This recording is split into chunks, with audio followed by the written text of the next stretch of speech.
Wow, hello, hello. Hello, can you hear me? Yep, can you hear me? Yeah. All right, hold on. Okay, all right. And then you know I'm streaming, right? I said that? Sure. Yeah, okay, just make sure. Okay.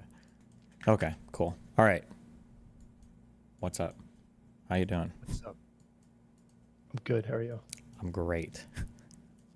Okay, do you want to start or do you want me to start? You can start. Okay. Um, okay, I'm a college dropout. Okay, I've never taken any formal philosophy, so when I'm asking this, I'm not trying to fucking lil bro or be an asshole. I'm just curious. Do you have any formal philosophy background at all? Not in graduate school. Oh, There's required like media studies, and then they examine it through the lens of philosophers, but I wouldn't say I was specializing in philosophy. okay, cool. Just checking. All right. Okay. The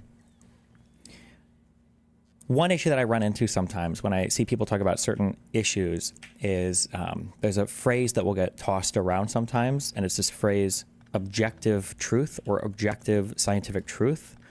And I feel Mhm. like when people utter this phrase, the phrase is a lot stronger, I think, epistemically than some people realize, as in, there's a lot of stuff being asserted there, and you don't need to assert that much stuff to have a particular argument. And I think that the ground that somebody is standing on is a lot less firm than they think when they assert that.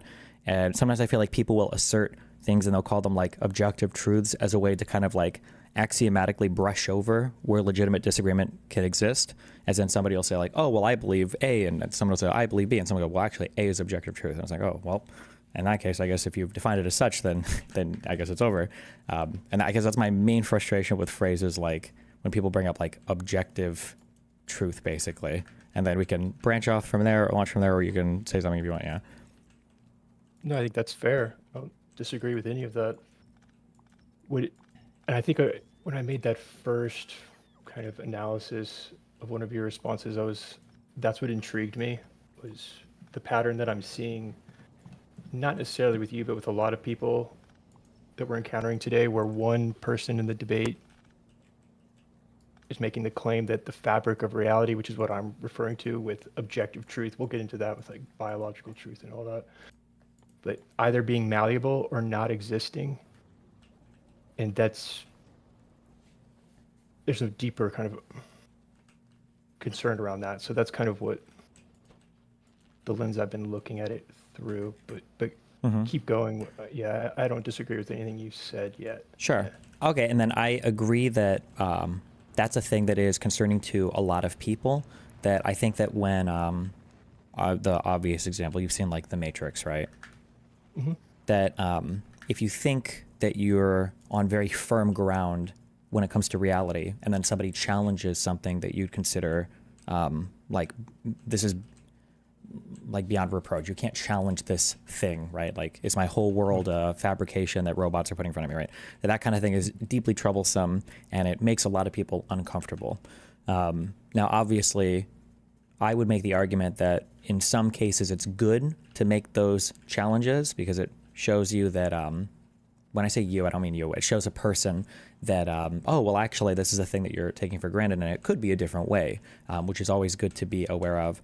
And then in other ways, there are probably bad challenges here that people are doing for more heinous reasons, either intellectually dishonest ones that are just leading to, you could say, sophistry, like bad philosophical arguments, or they're doing it for political reasons because they just want to make certain political arguments.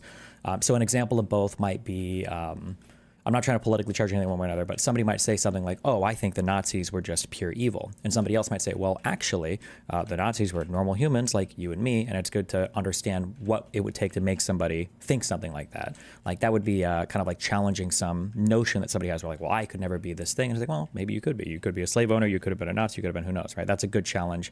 And then maybe like a bad fact might be somebody saying like, oh, well, gay men are just like always going to be child molesters.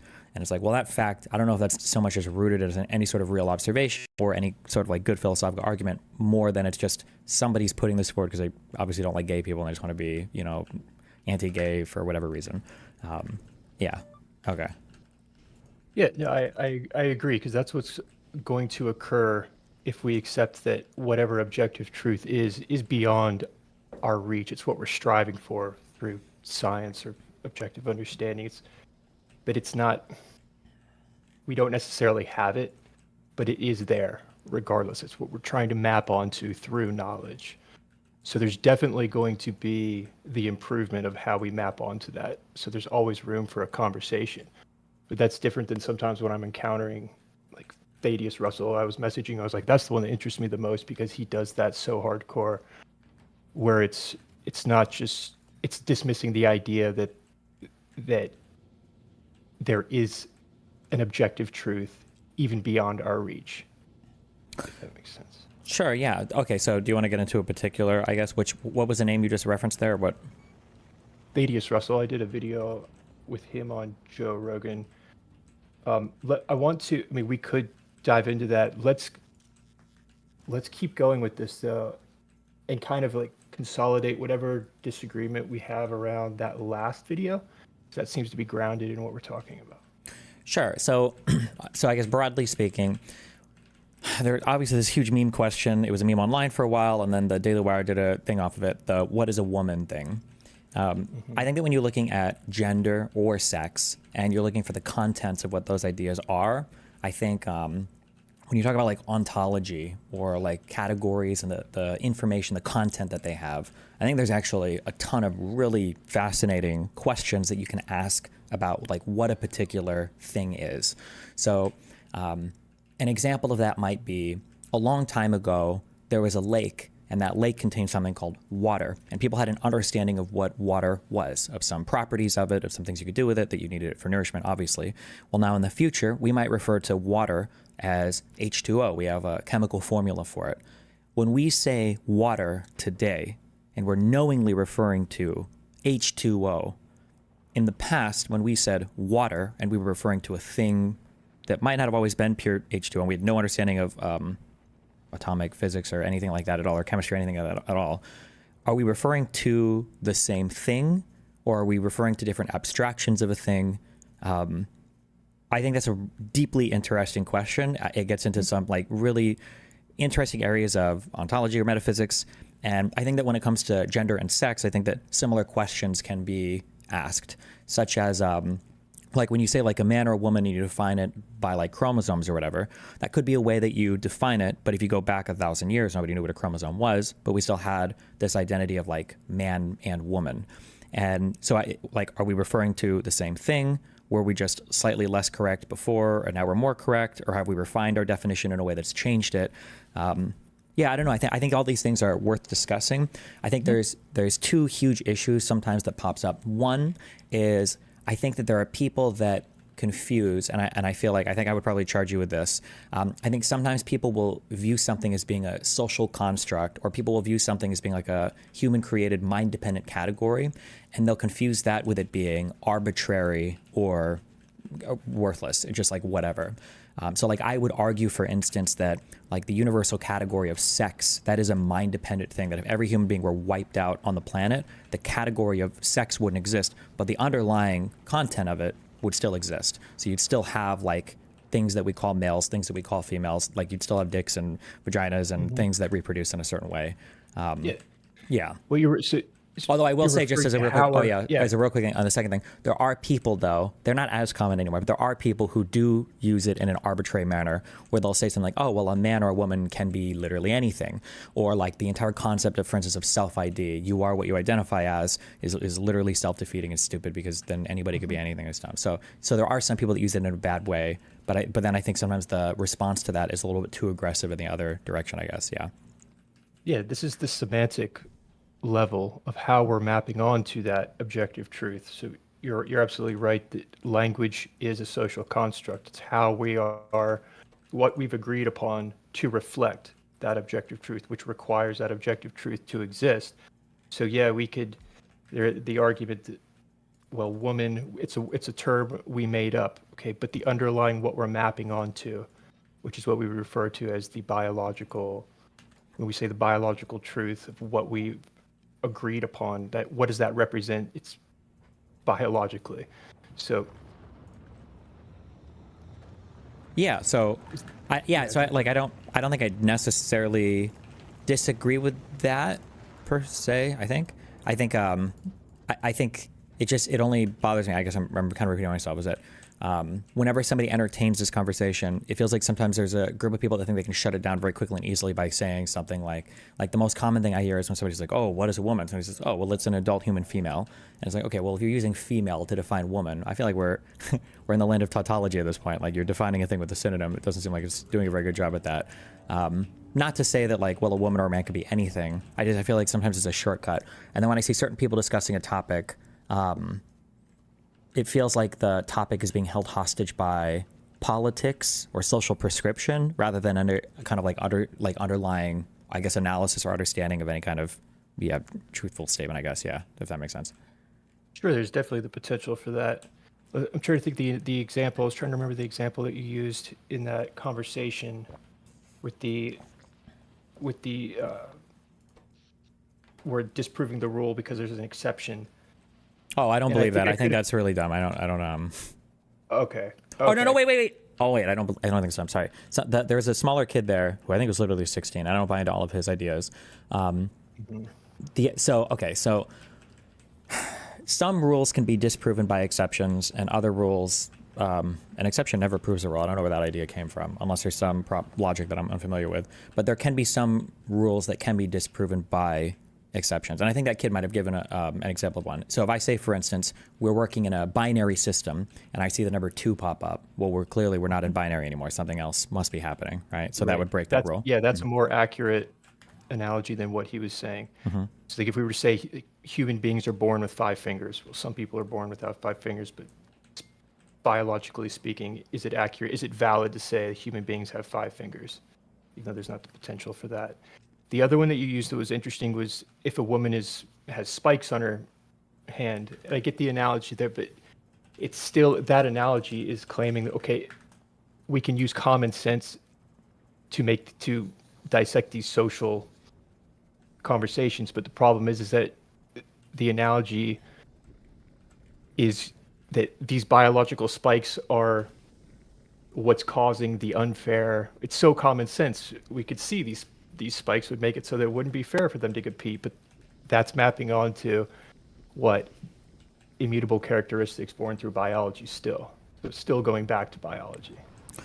Yeah, it is. I just think it's good to analyze sometimes, like when we look at women's sports, like what's the point of the category?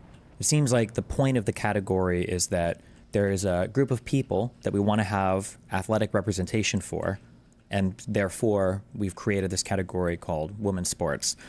We do it for small people as well.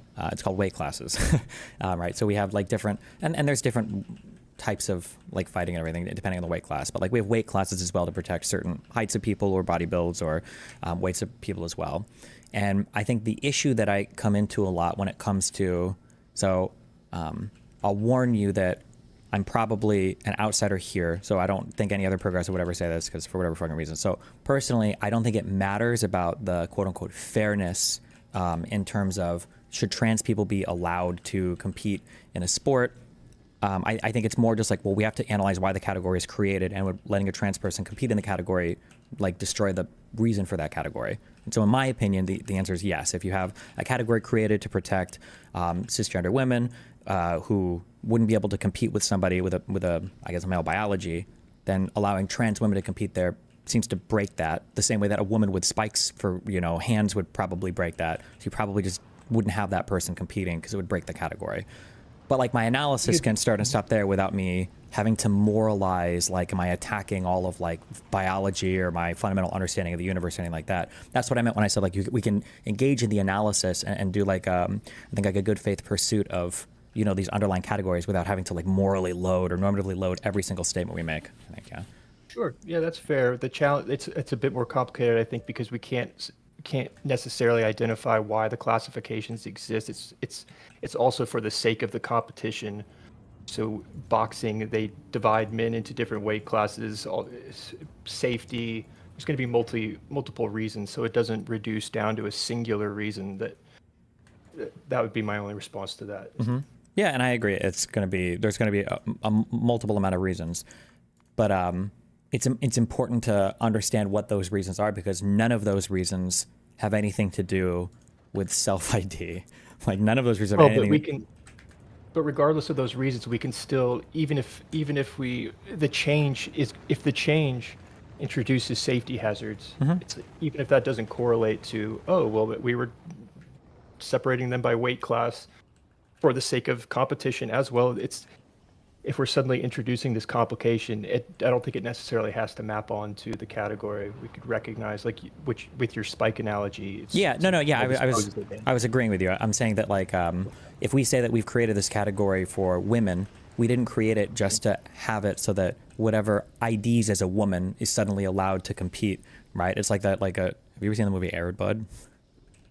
A long time ago. Like a dog can't play basketball. You couldn't put like a zebra in the court and be like, oh well, look, the zebra identifies as a woman, so now they can play. Right? Obviously, this breaks. This is dumb. Right. So yeah, I think understanding why they're where the categories are from, why they're created, and what it works as, and we can think of like real life things too. Even like I'm sure there's like a disease that causes you to mature incredibly fast. We probably wouldn't let this person compete in like grade school or high school sports either. If it was a 9-year-old with the physiology of like an 18-year-old, we would say this is not. Or if you get held back, 5 years, we're not going to have a 19-year-old dunking on 13 or 14-year-olds, Sure. Yeah, I don't see a problem with that. Okay.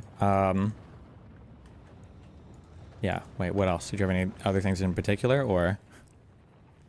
I didn't see I know you did some response video. I haven't seen it. So if there's anything in there that you think I misrepresented or I oversimplified.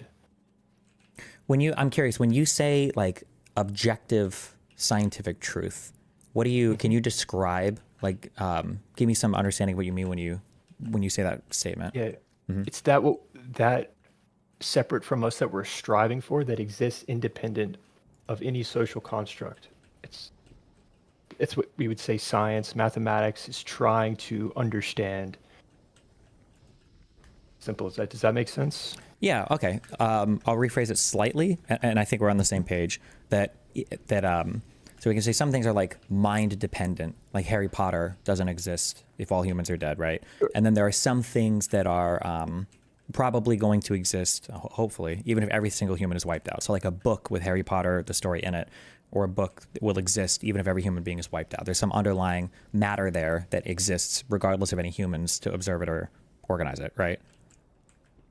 Right. Someone left an interesting comment on that video claiming that when you say truth, you're talking it's more semantic in exchanges, and they use the example of, if we're playing catch, is it true to say that they're throwing the ball back and forth and they're playing catch? And the problem I think we run into is that, I mean, we've seen debates.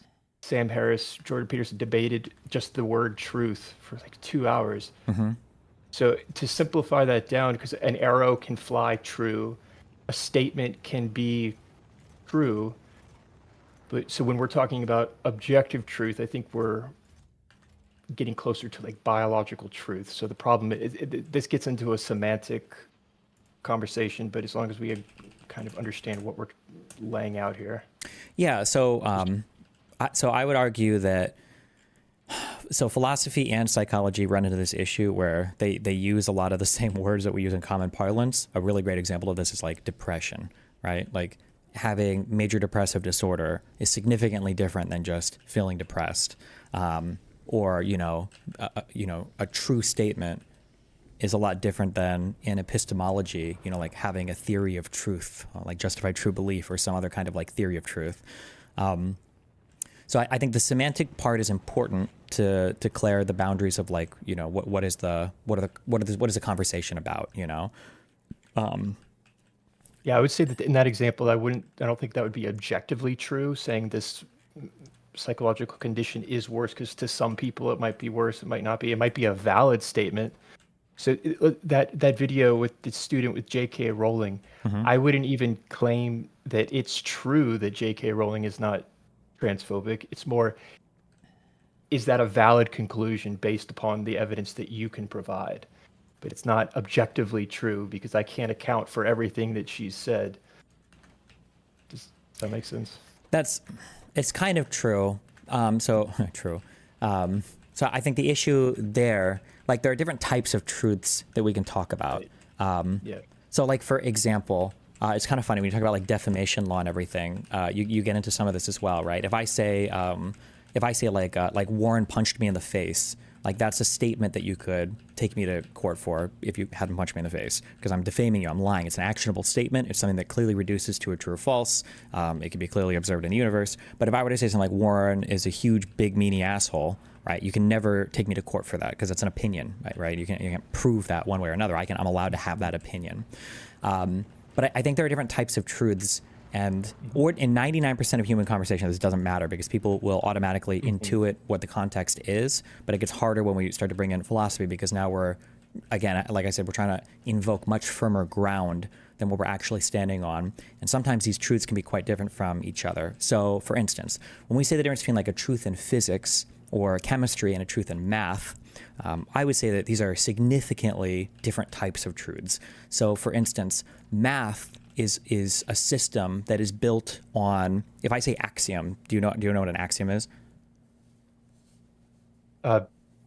Basically, Premised within a logical argument. kind of, yeah. An axiom is a statement. I wouldn't say necessarily premise, because a premise could be wrong, but in a way it is. Yeah, it's a statement that's asserted as true, and you can't attack it. You just start with that axiom, right? But starting with that axiom, and all of math, I think the current set of axioms, I think comes from set theory. The abbreviation is ZFC. It's like Zermelo-Francus set theory or some bullshit. But all of math is constructed off of axioms. So when we say a mathematical statement is true or false, what we're really saying is it's true or false insofar as it comports with our mathematical axiomatic truths. Now, Or knowledge. yeah, well, I wouldn't even necessarily say knowledge. I would just say that if I construct a theory that says A equals 1 and B equals 2 and C equals 3, then if I say A plus B equals C, that's an objectively true, the strongest type of true statement that could ever be made. But does it say anything about reality? I mean, it could. I could try to make it say something about reality, but that statement is a lot different than saying that hydrogen is a single electron, proton, neutron atom or whatever, right? These are, I think they're getting at different types of things. Yeah. That's a good point. Yeah, all that to say that when somebody says, so for instance, somebody is transphobic, especially when you're arguing with progressives, probably the more important thing there isn't to argue over the body of evidence or whatever, but it's usually to find out what does somebody mean when somebody says somebody is transphobic. Because for a lot of people, somebody will say, if you don't think that trans women and cis women can compete at every level of athletics together in all places, if you don't believe that, then you're transphobic. Well, in that case, then you probably agree with the person insofar as their definition is concerned. You're like, oh, okay, I guess J.K. Rowling is transphobic. There's probably a whole bunch of transphobic people. But then the argument there isn't over whether or not the person is transphobic. The argument should be over the definition of their word of transphobic, or whether or not they've defined it correctly, basically. Yeah. Yeah. In Aristotelian, what you're referring to sounds like Aristotelian logic, whereas statements can be true, but the argument in which those statements occur, the axioms, are invalid. Which is, so you make an important point there. I get what you mean. Mm-hmm. The only reason I bring this up again is because as soon as philosophy is invoked, we can get into areas where, because there are things that you say in your videos where if you were just using softer language, and I don't mean soft as in nice, but if you were to say something like,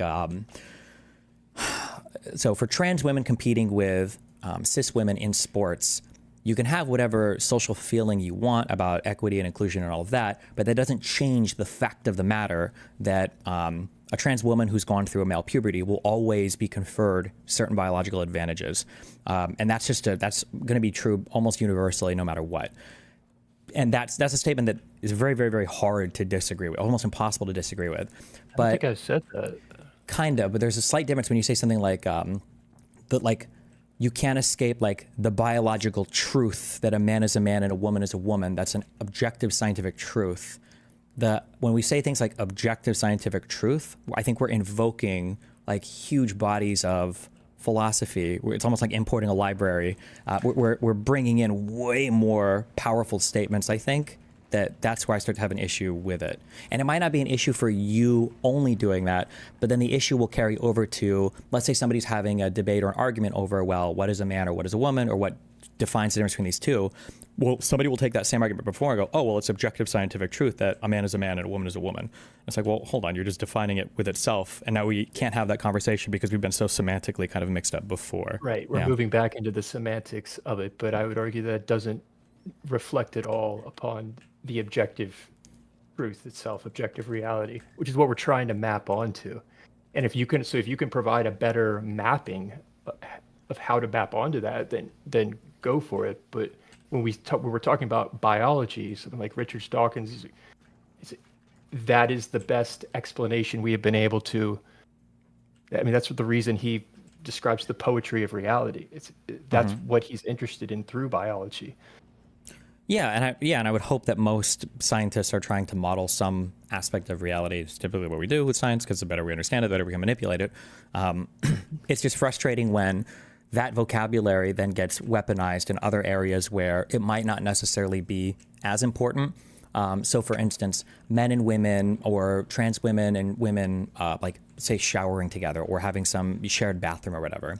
Well, in this arena, it might be a different consideration that we make than we would make it like in an athletic arena, to where I would say that there are strong arguments in athletic arenas to not have trans women and cis women competing with each other. But I would say when it comes to bathrooms, I think there are strong arguments in exactly the opposite direction. They would probably be less like socially unnerving to have Blair White go into a woman's restroom, even though she's a trans woman, as opposed to having Buck Angel go into a woman's restroom, even though he's a trans man. Yeah.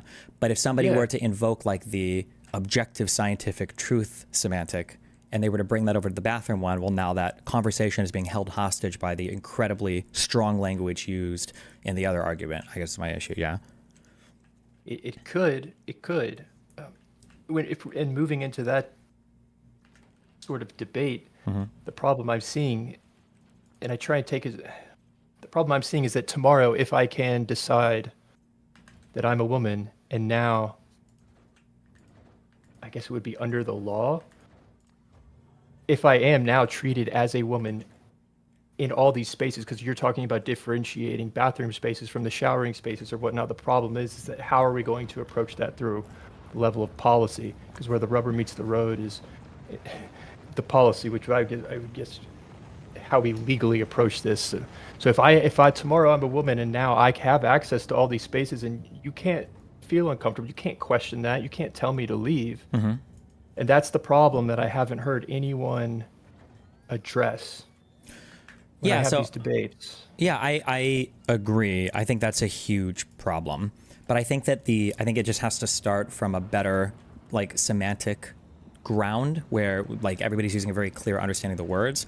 And I'm not going to disagree with you. I'm literally permabanned from Twitch over trans-related sports stuff. So I mean, like, I'm obviously sympathetic towards these arguments here. It's just when we invent new things, or when we have more like fleshed out ways of understanding things, then our definitions just slightly change over time. And I don't think there's anything wrong with that. So for instance, our definition of man or woman now is going to have more content than the definitions that people might have used a long time ago. For instance, we can identify things like chromosomes. We never could have identified those before. We can imagine a world, it might sound kind of silly, but like earlier we spoke about weight classes for boxing, right? Well, what happens if Elon Musk, gets everything he wants and we actually do build a civilization on Mars, okay? And on Mars, the gravity is, I think it's a little bit weaker than Earth. Well, if we had boxers going between Mars and Earth, well, now when we talk about weight classes, we would have an extra qualifier. We'd say the weight class is this many pounds on Earth or this many pounds on Mars. We wouldn't be able to use the same weight class for both because it'd be slightly different depending on which planet they were on. It's kind of a goofy example, but like same thing when it comes to like bathrooms or locker rooms. Well, now if we're considering trans people, we just have to go back and understand, why do we have this category? Why do we have this separation? And is the separation still served by the two categories? So in the example of weight, having a 100 pound or 200 pound, like a 100 pound featherweight class, that's not served well if you can weigh different amounts on different planets, right? So we would have to clarify, well, hold on, we mean Earth weight versus Martian weight. And then same thing with the trans stuff. If we have like showers for trans women and cis women, well, are the bathrooms served well by having all women, including trans women there? Yeah, sure, they probably are. But what about like for sports? Here, probably not. So we do need the distinction of trans women versus cis women here, if that makes sense. Yes, I mean, but when you're talking about how to organize sports on Mars, given the gravity difference, I think that's separate from the ramifications of,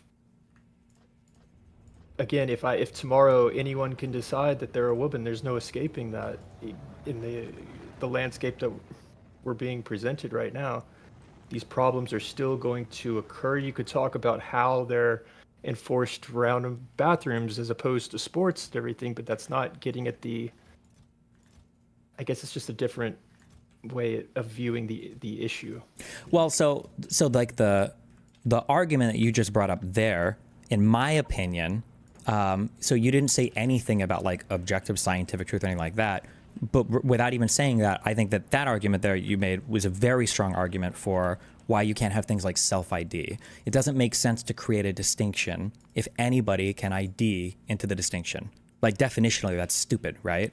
Like if I say that, like, yeah, exactly. So like, I think that's a strong argument against self-ID inclusion in what is definitionally an exclusionary category. So if we have sports for cis women or sports for women, it wouldn't make sense to have sports for women as a protected category if anybody can ID as a woman. And I think that argument, right, I think that on its own is a defeater for somebody simply saying that self-ID is a valid way to enter a woman's category of sports, right? Sure, it might be a better way to argue the point, but it doesn't remove objective reality. Is my only point. Yeah, I agree. But it's just I think the important thing is just identifying like what is the important, I guess, facet of objective reality that we're trying to talk about.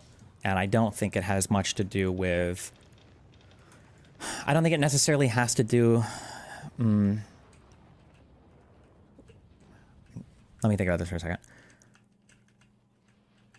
The issue is that sometimes I think that arguments can be more complicated than they need to be, and I don't think we even have to invoke anything about objective reality, because the problem is the deeper you go epistemically, the more disagreements you could run into, but it's totally possible that there are disagreements that you never actually have to resolve because you can agree on some things otherwise, right? So like, for instance, people can be different religions, but believe like in different things about legal systems, right? Like I think it's immoral to, commit adultery, but I don't think it should be like illegal or something, right? You can have like that agreement, Okay, yeah, sorry, go ahead. Sure, but if I say tomorrow I've decided to be a woman, the response would be, well, okay, well, what do you mean? Is that if I say, well, I am a woman, I mean, the question is, do you mean biologically? And so now it can pivot into objective reality very quickly. I guess that. Or even, can I say, like, even when you say that, Sure. so if somebody were to say that, if somebody were to say, I identify as a woman biologically, I think that belief would be worth interrogating. Because then you could ask somebody, well, when you say, because Yes. even if you follow that line of argumentation, there's a defeater for it based on how people call it like semantics, like it doesn't matter, but semantics are incredibly important. So running down this real quick, somebody would say, oh, I identify as a woman. You're like, hold on, you can identify biologically as a woman? They go, yes, actually, biologically I think I'm a woman. Oh, okay. Well, if you identify biologically as a woman, if we look at the category of women's sports, why do you think that category exists? Is it just for people that identify as a woman biologically, or do you think that category is supposed to invoke something more? If they say it's just for people that identify as a woman, then the obvious like Joker defeater is like, okay, well, tomorrow The Rock IDs as a woman. Would you allow him to compete in women's sports? If they say yes, I mean, like it's absurd. Then you just ignore them, you blow them off because this is dumb, right? But the person is eventually going to decide, like, okay, fine. If I want to say that I identify as something biologically, fine, whatever. But the way I'm using biologically there is different than how basically everybody else uses biologically, and I'm probably better suited to use a different word. Like you can argue there that your semantic distinction here is very poor. You shouldn't be using the term biologically here because now you're standing in opposition to how everybody else in society uses biologically, I would say. Sure, I would say it's an invalid argument because I cannot identify biologically. My biology is independent of how I identify. So therefore, it's not a valid statement to make. You could say my gender identity is different. The problem is we're now making that leap and claiming that you can I won't say that. That would be it seems. The line, so this line of dialogue that you're on, I think is infinitely stronger than just saying like objective scientific truth. When you start saying things like you can't self-ID biologically, there's no category that exists like that. save for categories that are created especially to self-ID, like a name. Some people say, well, you can ID as whatever name you want. Okay, sure, but definitionally, names are just things we call ourselves. But you logically defeat a category by saying anybody can identify as the category. There has to be content to the category. You can't just say, I am a thing, and now you suddenly are the thing. Because if that was true, then the thing itself would be meaningless, right? I think those are super strong arguments, and I think they're a huge defeater for any like self-ID argument, I would say. I agree with you there. Yeah. Yeah. Yeah, I mean, I did that video on Professor Dave. Like, I'm genuinely trying to follow along, and I get what he's saying, where we separate sex first from gender, but then we switch gender to gender identity. The problem is that gender identity, it's no longer you are a trans woman. No, it's now that you are a woman. So and people ask me, what do you mean people are trying to change the fabric of reality? Where is that occurring? And when it comes to that position, I would say, well, right there. Yeah. So I think that, okay, so let me summarize your argument so I'm understanding your argument. So you're saying that your issue with him is he's drawing a distinction initially between biological sex and gender identity. Then he's saying that your gender identity can be man or woman. And then he's saying, therefore, if a person identifies as man or woman, they can be referred to as man or woman. And you feel like it's making the boundaries between the sex gender distinction more hazy than they should be, basically? No, I think his argument is going to lead to inevitable problems when we don't allow for that third category to exist, trans man, trans woman, but now we're making it no, they are a woman, and some people are even claiming like biologically not everyone's going to do that. So don't be surprised when people like J.K. Rowling are going to push back on that idea. And there's a lot of other problems that stem out of this. We had the changing room, the mother with the 6-year-old. Does she have a role, a choice in what occurs around that 6-year-old? That's my only. Yeah. So I would. Yeah, that's how I would respond to that. It's. Mm-hmm. I would caution the other person. I guess it would be, in this case, is it Professor Dave, in making like a forward movement here. So I would say that, like, for instance, the category distinction of like, we can agree there's some difference. There must be some difference between trans woman and cis woman. I think we both agree with that, right? Obviously there is. I think everybody in reality would agree with that. There's some distinction between trans woman and cis woman. However, according to their definitions, yeah. Yeah.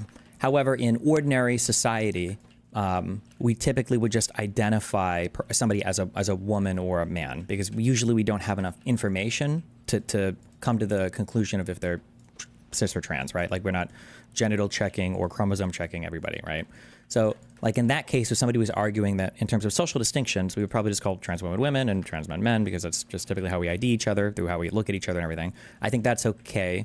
But then I would agree with you here, and it's an argument I get into with I used to get into with a lot of like super progressive people. You just have to be careful that you don't take this argument, because now when you're starting to blur the line between your biological underlying, what you would call biological objective truth, I would refer to like your underlying content of what fills the category of man and woman biologically. If you start to blur those boundaries, you start to get into ridiculous worlds where, like, trans women on Twitter are, tweeting that they're having periods and stuff. And it's like, this is fucking retarded. And something is obviously not correct here. Yeah. Another interesting point around Professor Dave's is that his argument was that this is grounded in biology, that you can scan the brain. I'm trying to make sure I understand this correctly, but then I've had different responses claiming that was proven invalid. So I'm not quite sure what to think on this. So if anyone has any additional information, but his claim is that you can scan the brain of someone who identifies differently, and you will see that literally physically in the buyout. Therefore, it's grounded in biology. Well, so but obviously, in some cases, possibly. I would be careful about any statements about grounded in biology, because necessarily, as biological beings, literally every single thing, arguably, depending on if you're an epistemic anti-realist or not, right? Arguably, even like logical anything is grounded in biology, because as humans, we're the ones who have invented things like logic, right? Technically. So I would be very careful if somebody makes the argument that this is grounded in biology. You can say literally everything. Schizophrenia is grounded in biology. Everything is grounded in biology. We're humans, right? Unless you're getting this from literally God or something. I've that heard. I agree with you. That's a Sure. danger of taking that position. I agree. I think there is a distinction from psychology and neuroscience to Sure, yeah. biology. As far as I'm aware, the truth statement of like, are trans brains different than cis brains? I feel like there's one paper that argued there's like a slight difference in size, but I don't think there's like very strong or compelling arguments here yet. So I don't think that's like the strongest, but usually when people wheel out that like, these people don't understand biology because they don't believe in trans people, usually what that person is, usually that person is going to make a bunch of silly-ish arguments, I think, or they're going to make really good ones about how scientific categories are all technically created as well. But that's a different type of argument, I guess. But Yeah. See, that's where my alarm bell goes off. It's like, well, the language we use to map onto that objective truth, it's science, which is what. Sure, the categories are the best we've been able to come up with, but that doesn't refute that there is objective truth, which we're striving to articulate. hopefully we're striving to it, right? So Well, without getting like sure. so without getting too weird or out there, right? So you have this domain of philosophy called ethics. Okay, so normative statements, moral statements, things that are good or bad, right? Some people would argue, and I'm warm to this argument, that ethical distinctions actually precede truthful statements. And the argument would be that any statement that you've decided to evaluate, you've already made a decision on whether or not the results will be useful to you or not. That truth is actually, we take an instrumentalist approach to it, meaning we value truth only insofar as it can give us things that make our lives better or that we can utilize in some way. But if we can't, we won't. So, for instance, if we look at any scientific investigation, they're never done at random. They're usually pushing in a direction that we feel can benefit us in some way, generally speaking.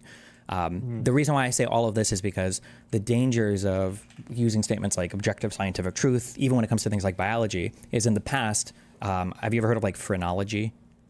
No.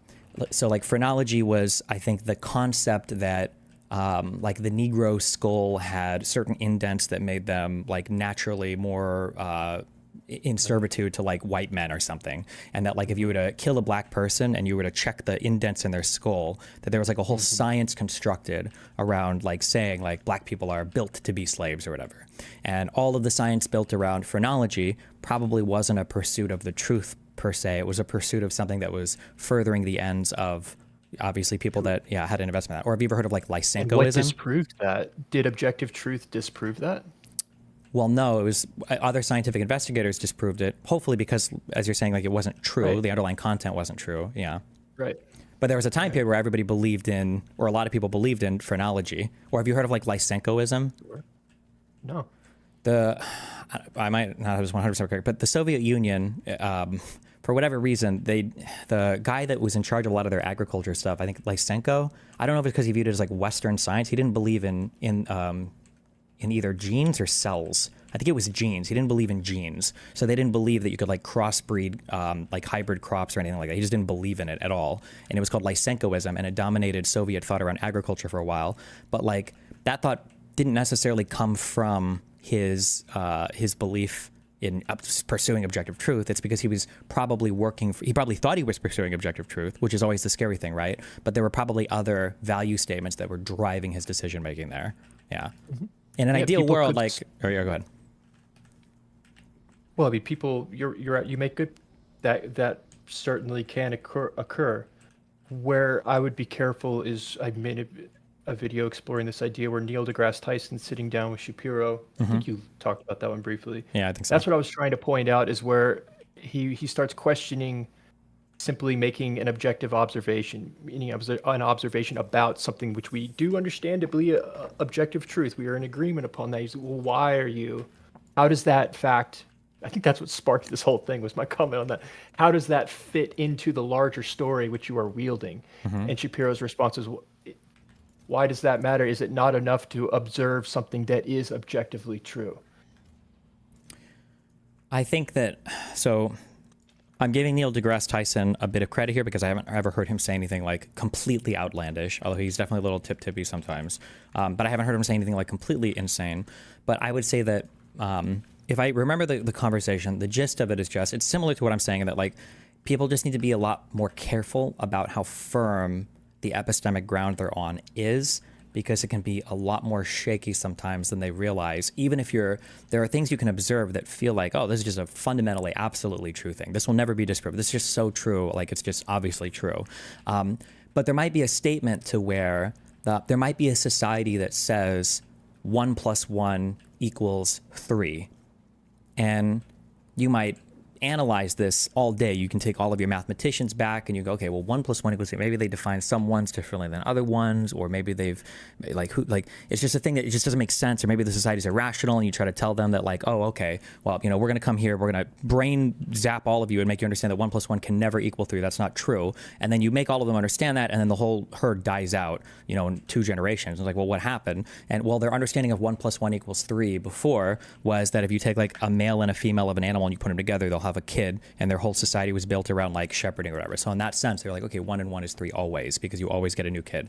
It seems like a silly thing, but there are a lot of like really fundamental things that we just say these are objectively absolutely true. And it's like, well, when you sit and actually interrogate those beliefs, they're not as 100, but they could be different. Now, this isn't to say that like, oh, like everything we know is wrong and men and women can be the same and blah, blah, blah. It's just that we can't take for granted, I guess, the ground we're standing on when we're making true or false statements, or saying things like objective scientific truth. Because a lot of people have thought that throughout history, that were statements that it turned out to be absolutely not true, right?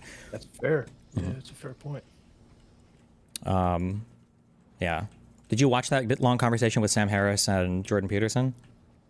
Oh, I did. It's been a while, though. It was obviously I fucking hate Jordan Peterson, and I love Sam Harris, obviously. But if you watch that conversation, this is way before Jordan Peterson went fucking crazy, and I think that Jordan Peterson performed much better in that conversation. And the whole issue, it's funny, if I remember correctly, it's basically a rehash of the conversation we're having now, where Sam Harris, I think, he's got this book called The Moral Landscape, where at one point in time he felt that he'd married the ideas of prescription and description, that you could get a moral ought from a collection of descriptive facts, which most people agree that you can't do.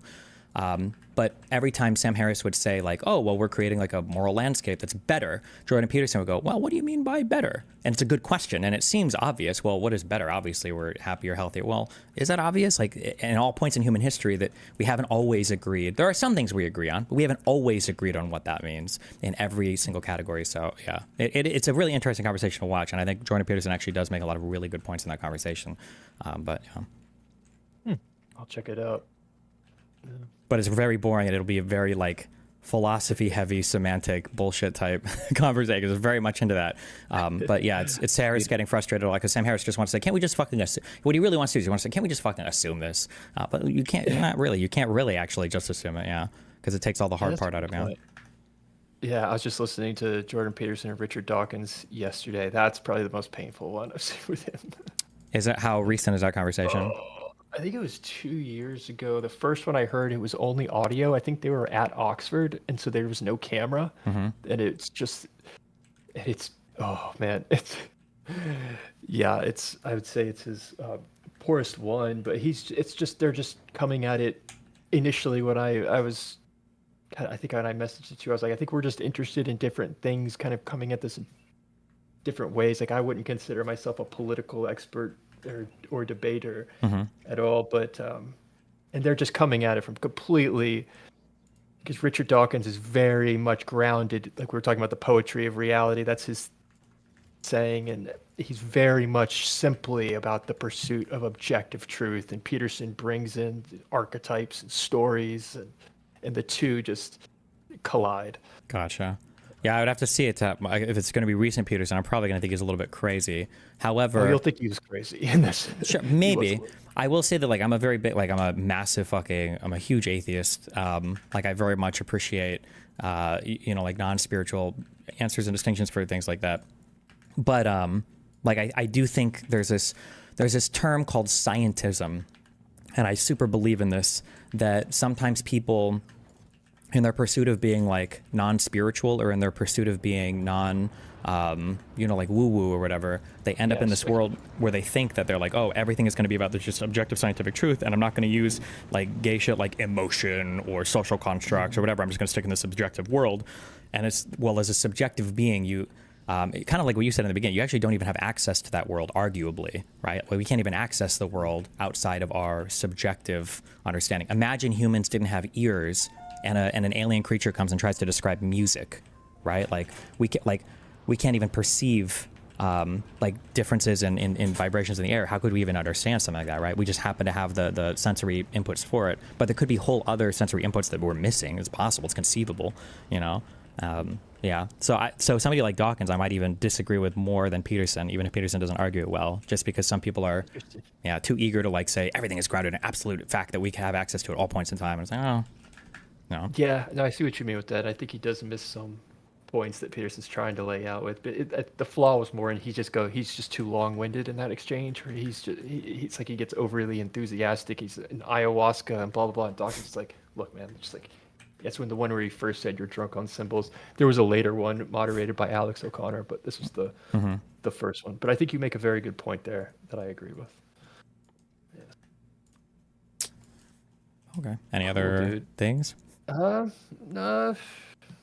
not at the moment. I just wanted to chat with you, and sorry if I misrepresented anything. I hope I didn't, but No, yeah, you're good. Listen, online conversations are always brutal. I never take offense to anything that shows up in a video. As long as you don't take offense to anything that shows up in a video, it is what it is. No, go for it. Make whatever you want. Well, cool, Destiny. I don't want to eat up your time, but just message me if you ever want to do it again. Yeah, cool. All right, thanks. I appreciate the conversation, really. Yeah. Yeah, no problem. See you. Bye. Okay, well, fuck. Somebody messaged me, and I've heard this before, but I hope it's not true because it's so dumb that when somebody says, well, the exception proves the rule, people don't mean that as in they just mean that like, well, if you're saying there's an exception to what? To a rule, LOL. I'm not accusing Warren of doing that, but is that what that means when people say the exception proves the rule? That's not what they mean, is it? Because that would be so silly. No, they absolutely use it like that. It's that dumb. Oh, okay. Also, I'm not accusing Warren of doing that. I think too much brain power goes into what is a woman when we need to talk about why men aren't allowed into bathrooms. What, at all?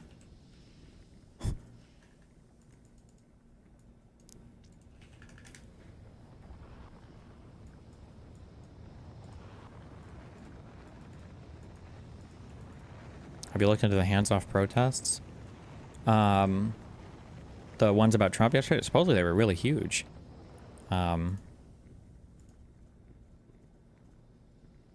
Like there were a ton of people.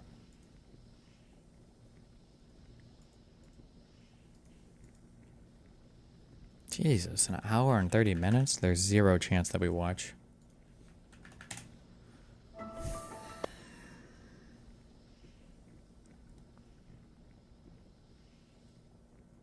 The biblical text and quantum physics. We'll listen to this 3-minute part right here. Are you saying that Abraham did or did not sacrifice Isaac? Are you saying that Jesus really did die for our sins? I mean, do you believe that? Do you believe that as a fact? The thing you said about the pro-Palestine people taking over the hands-up protest wasn't true, by the way. There were 2 separate protests planned for the same day.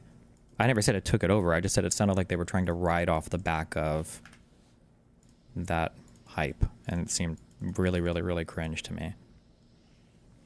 Our sins. I mean, you're saying that Abraham did or did not sacrifice Isaac? Are you saying that Jesus really did die for our sins? I mean, do you believe that? Do you believe that as a fact, that Jesus died for our sins? We have a big election coming up, and there's a lot at stake. But here's Tell us about it. Helperman. Think about this. In the past 4 years, the buying power of the US dollar has declined, while the price of gold has increased 40%. Coincidence? I think not. Here's what you need to do. Text Jordan to 989898 to get your free info kit on gold, then... What? What do you want? Just Moldy. I dragged you on. I saw you in DGG chat. Oh, hey, thanks. Can you hear me? Yep. Oh, awesome. I had a quick question to ask you. How strongly do you distinguish between gender and sex? as you go forward in these conversations you're having? It's gonna super depend on who I talk to. Why? Because I was noticing some kinds of things you were saying and they were saying, and I just was super curious. For example, I think that a lot of the things that once you bring up things like science, things you can check in the real world, my brain immediately goes to sex. Whereas if we're talking about things that are more socially constructed, it goes to gender. And I'm just curious, like, is this more or less how you view things, or do you feel like they are um, inextricable in like a super meaningful way? I mean, I think broadly speaking, I would just probably say I agree. Sure. Oh, okay. Okay. Do you think it could be helpful if that's like something that you start a conversation with? That because there are ways there are things that I saw the person was agreeing to, and I was super curious. Like, if you had the conversation, like, hey, when I talk about sex and like what can be determined through biology, I purely mean sex. Whereas if I'm talking about bathrooms or the things that we attach to those kinds of things to get society going, we mean gender. I was just like that kind of thing. Do you think that would be useful for you? Maybe. Um, yeah, I feel like this distinction was made at one point in time, and now like nobody does it anymore, right? Where people will say like, oh, when we talk about sex, we're talking about biological sex. When we talk about gender, I feel like the progressives wanted to make gender a stronger category, so they weren't happy with that anymore, so they stopped using that argument. So now we kind of have to work in another realm. Am I making this up? I wouldn't know. But I just was just curious. Like, I was just on the point where you seem to agree that biology has a strong influence on your capability in doing sports and whatever, Yeah. and they understand. Oh, I can put it differently. If we instead of say like women's sports, we said female sports. Do you feel like progressives and or even conservatives or like No, whoever nobody is proponents? happy with that female woman distinction. Nobody, I don't know if anybody even believes that anymore. Conservatives might say that, but and the average conservative views gender and sex as the exact same thing. And I feel like progressives aren't willing to say like a trans woman is not a biological woman. I feel like progressives won't say that anymore. So Okay. unfortunately, I don't think that distinction has much social utility because nobody wants to sit on either side of it. Unfortunately. That's fair. Because how I came to discover your content was through someone who was tutoring, who brought up a conversation you had with another philosopher. I only bring this because you've had a chat with a philosopher, and they had a book or a paper that spelled out several arguments, and I felt that what the main thrust of the conversation was that he felt uncompelled by the distinction between gender and sex, and I was just super curious if you Yeah, the felt the same Thomas way. Bro Guardian guy or whatever. I Yeah, can't. yeah, yeah. Yeah. That's the one. Um, Yeah. I'm not really that interested. When it comes to people like him, assuming that he was representing everything in good faith, and he's not like some secret crazy transphobe. Like, if somebody wants to say that they're not convinced about some distinction there, and in their mind they recognize that like trans women are still biologically and gender whatever as male, but they call them woman and they don't care how they ID, like whatever. I'm probably fine if somebody has those beliefs. That's a very very very nuanced like philosophical belief though. Yeah. That is true. Okay. Yeah. Okay. Nah, I'm sorted. I'm satisfied. Thank you. Okay. Have fun. Cheers. Got him. Okay, sorry, hold on. What was this? Diversify. As the exclusive gold partner of the Daily Wire for the past 8 years, you can trust Birch Gold. Don't let economic uncertainty threaten your financial future. Take action now with Birch Gold. Text Birch Gold. Jordan to the number 989898 for your free. How long is this ad? Jesus. There are elements of the text that I don't. Okay, here's my issue with Jordan Peterson. I don't know if it sounds like it's about to happen here because he didn't answer this plainly, okay? My issue with Jordan Peterson is it feels like sometimes, and I don't know if it's just apparently everybody just fucking, it's a drug thing. How old are these people when the drugs overtake them? Elon Musk, Jordan Peterson. Am I gonna be an actual meth lord when I hit these guys' age? I don't have any problem with Jordan Peterson talking about like, are dragons real? and he has some kind of like metaphorical or allegorical understanding of what a dragon is, or like, I think it's fine to have those conversations, but I think it's very, very, very childish and incredibly goofy and silly to not immediately acknowledge outwardly that that's the conversation that you're having. And it feels like for some reason Jordan Peterson has either lost the mental faculty to do that, or is just like enjoys being goofy and silly. We're like, do you think dragons are real? And I'm like, well, it depends. Like an ordinary or like normal, healthy mind human being would immediately say something like, well, I see a dragon outside. Well, no, of course not, except maybe your mom, right? But if you believe in some metaphorical or allegorical concept of dragon, and maybe you even would argue people in the past that spoke of dragons might have even been referring to a similar thing, then you would make those arguments understanding that you're speaking about something that's pretty that you're doing that, as opposed to this like weird world where people can't tell. Do you actually think dragons are real? Do you actually think Jews came out of Egypt? Like,